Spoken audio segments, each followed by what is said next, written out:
Welcome back every one. Live കാണുന്നുണ്ടല്ലോ അല്ലേ? Big boss ഹൗസിലെ ആദ്യത്തെ ക്യാപ്റ്റൻ കോമണർ അനീഷാണ്. ടാസ്ക് കൊടുത്തിട്ടുണ്ടായിരുന്നു. ഷേവിംഗ് ഫോമും ഒരു പേപ്പർ പ്ലേറ്റും എല്ലാ കണ്ടസ്റ്റൻസിനും കൊടുത്തിട്ട് ബിഗ് ബോസ് ഹൗസിലെ ക്യാപ്റ്റൻ ആവാൻ യോഗ്യതയില്ലാത്ത ആളുടെ മുഖത്ത് ഇത് പതിപ്പിക്കുക എന്നുള്ളതായിരുന്നു. ഈ ഫോം ഇങ്ങനെ പേപ്പർ പ്ലേറ്റിലായിട്ട് മുഖത്ത് പതിപ്പിക്കുക എന്നുള്ളത്. ഏറ്റവും കൂടുതൽ പേര് ചെയ്തത് അനീഷിനെയാണ്. പക്ഷെ അവസാനം ബിഗ് ബോസ് പറഞ്ഞു, നിങ്ങൾ ടാസ്ക് ലെറ്റർ ശരിക്കും വായിച്ചില്ല എന്ന് തോന്നുന്നു. ഈ ആഴ്ചത്തെ ബിഗ് ബോസ് വീട്ടിലെ ക്യാപ്റ്റൻ, അതായത് ആദ്യത്തെ ക്യാപ്റ്റൻ അനീഷ് ആണെന്ന്. എന്താ സംഭവം എന്നുള്ളത് ക്ലിയർ ആയിട്ട് എനിക്ക് മനസ്സിലായില്ല കേട്ടോ. ക്യാപ്റ്റൻ ആവാൻ അർഹതയില്ലാത്ത ആൾക്ക് എന്നുള്ള രീതിയിലാണ് നമ്മൾ മനസ്സിലാക്കിയത്. ഇനി എപ്പിസോഡ് വരുമ്പോൾ വേണം അത് ഒന്നുകൂടി കാണാൻ.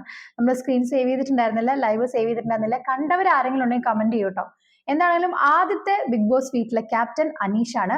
അനീഷിന്റെ മുഖം രജിസ്റ്റർ ചെയ്തിട്ടുണ്ടായിരുന്നു. തുടക്കം മുതൽ തന്നെ ഓരോരുത്തരെ സ്ക്രാച്ചാനും ഓരോരോ കാര്യങ്ങളിൽ എന്തൊക്കെയോ ഭയങ്കര എന്തൊക്കെയോ ഒളിച്ചു വെച്ചുകൊണ്ടുള്ള പെരുമാറ്റവും കാര്യങ്ങളൊക്കെ ആയിരുന്നു അനീഷ് ചെയ്തിരുന്നത്. എങ്ങനെ വന്നാലും ഏതൊക്കെ രീതിയിൽ ചെയ്താലും അനീഷ് ആദ്യത്തെ ബിഗ് ബോസ് വീട്ടിലെ ക്യാപ്റ്റൻ ആയിട്ടുണ്ട്. 4 ടീമുകളെ തിരഞ്ഞെടുത്തിട്ടുണ്ട്. വളരെ നല്ല രീതിയിൽ ടീമുകളൊക്കെ തിരഞ്ഞെടുത്തു. ബാക്കി കാര്യങ്ങൾ ഇനി മുന്നോട്ട് പോകുമ്പോൾ വേണം നമുക്ക് ഓരോ കണ്ടസ്റ്റൻസിന്റെയും വിലയിരുത്തലുകൾ നമുക്ക് നടത്താനായിട്ട്. ആദ്യത്തെ ബിഗ് ബോസ് വീട്ടിലെ ക്യാപ്റ്റനായ അനീഷിന് അഭിനന്ദനങ്ങൾ. എന്നാലും നമുക്ക് അതിന്റെ ക്ലാരിഫിക്കേഷൻ അറിയാവുന്ന ആരെങ്കിലും ഉണ്ടെങ്കിൽ, ലൈവ് കണ്ടവരുണ്ടെങ്കിൽ നിങ്ങൾ കമന്റ് ചെയ്യൂ കേട്ടോ. ഇത്രയും പേര് ഒപ്പോസ് ചെയ്ത് ക്യാപ്റ്റൻ ആവാൻ അർഹതയില്ലാത്ത ആള് എന്ന് പറഞ്ഞിട്ടും അനീഷ് ക്യാപ്റ്റൻ ആയത് എങ്ങനെയെന്നുള്ളത് ഇനി എപ്പിസോഡ് വരുമ്പോൾ നമുക്ക് കാത്തിരുന്ന് കാണാം.